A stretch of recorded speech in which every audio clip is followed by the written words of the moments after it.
بسم اللہ الرحمن الرحیم۔ ناظرین، آج سعودی عرب کے وزارت صحت کے ترجمان ڈاکٹر محمد العبد العالی نے پریس کانفرنس کی۔ ناظرین، مملکت میں کرونا وبا کی صورتحال اب تک غیر مستحکم ہے، یہ کہنا ہے ڈاکٹر محمد العبد العالی کا۔ سعودی وزارت صحت کے ترجمان نے کہا ہے کہ ابھی تک مملکت میں کرونا وبا کی صورتحال غیر مستحکم ہے۔ کورونا SOPs کی پابندی نہ کرنے کا خطرہ مول نہ لیا جائے۔ وزارت صحت کے ترجمان ڈاکٹر محمد العبد العالی نے اتوار یعنی آج پریس بریفنگ کے دوران کہا ہے کہ اب تک مملکت بھر میں 7,80,000 سے زیادہ کورونا ویکسین لگائی جا چکی ہیں۔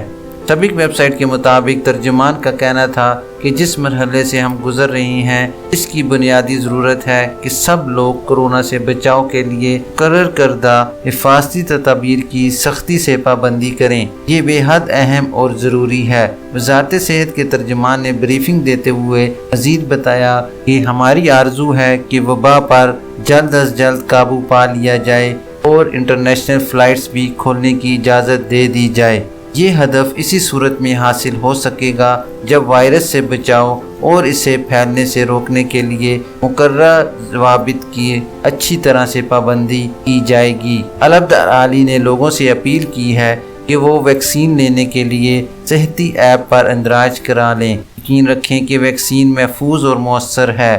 ترجمان کا کہنا تھا کہ ویکسین کی پہلی اور دوسری خوراک ایک ہی قسم کی ہونی ضروری ہے۔ ناظرین، جہاں تک بات انٹرنیشنل ایئر فلائٹس کی ہے، حکومت کی طرف سے ابھی تک کوئی حتمی اعلان نہیں کیا گیا۔ جیسے ہی فلائٹس کی بحالی کے بارے میں کوئی اپڈیٹ آئے گی تو اس کی خبر آپ تک بر وقت پہنچا دی جائے گی۔ ناظرین، یہ تھی ابھی تک کے لیے خاص خبر۔